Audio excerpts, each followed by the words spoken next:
Good afternoon. I'm just going to do, I guess you'd call them readings, but a couple of short readings from some of the selections I've put into my book, Chap Book. Chap Book is a collection of articles, stories, and verse or poetry, a couple of those that I have written over the last 20 or 30 years. Some have been published, some with good results, and some just hidden, maybe amongst the others. But I'd like to give you a snippet of what is in this book that I've published right on the cover. It starts with this is basically a novella. This is how it starts. It's about 15,000 words called Mentors, and it takes place in 1970s Montreal on the streets. It's not a sordid tale. I think it has some surprises in store and kind of highlights a few of the very human aspects of being on the streets of Montreal, especially then. I've just got a little piece here I'd like to come here. A lone owl called overhead in the soft evening air. A silver squirrel raced home along a fence rail. A gate creaked open and clicked shut somewhere at the end of the block, beyond the lights, and Jay stood helpless and empty in an instant of sudden and utter peace. That's the part from this novella, Mentors, that you'll find beginning the book. Just a few, there, I guess, 25,000 words in this, something like that. So there's three stories, well, about four stories, three articles, something like that, and a bunch of verse or some verse. This one is, where is it? I want to show you the artwork at the beginning. It's called Scamp, and it's basically based on a private school.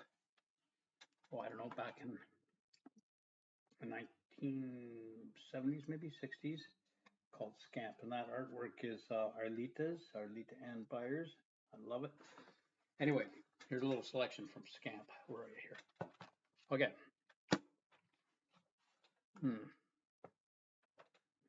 The young man came across a couple on the edge of the school grounds. They were barely on the school property, lurking off to the side on the gravel lane that accessed the event grounds. The old fellow in the wheelchair was craning his neck, pushing up on the armrests, trying to see what was captivating his companion. The woman was pointing at the pack of uniformed students on the lawn outside the great chapel. He didn't so much introduce himself as present himself to the pair. I'm Stedman, just Stedman. Nobody at this place has a first name, nobody.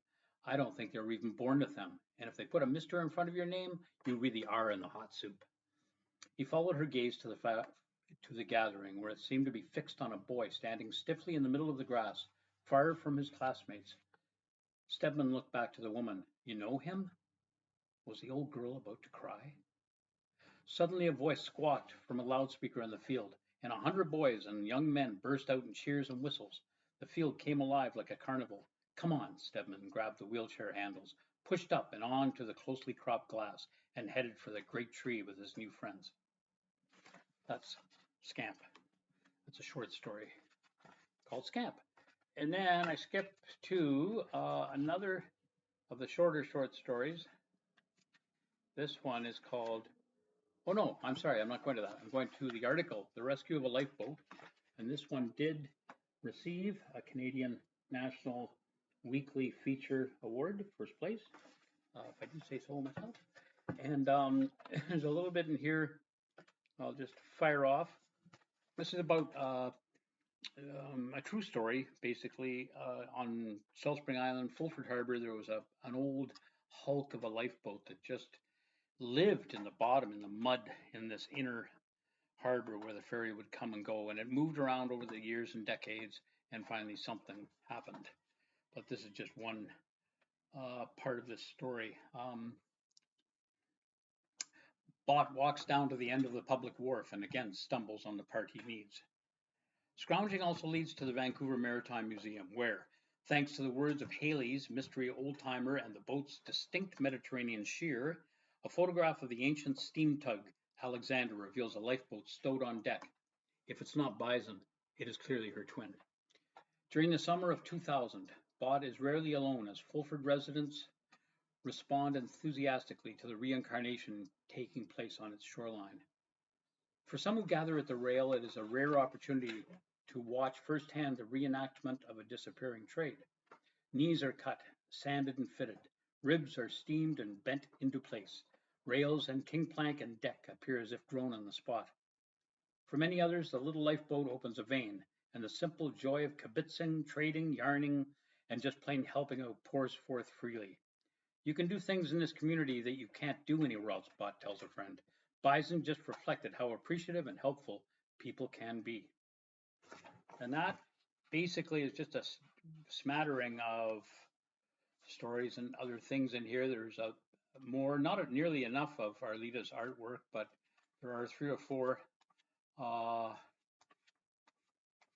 sketches. Camp. Let me show you the one for Hero Island. I really like this one.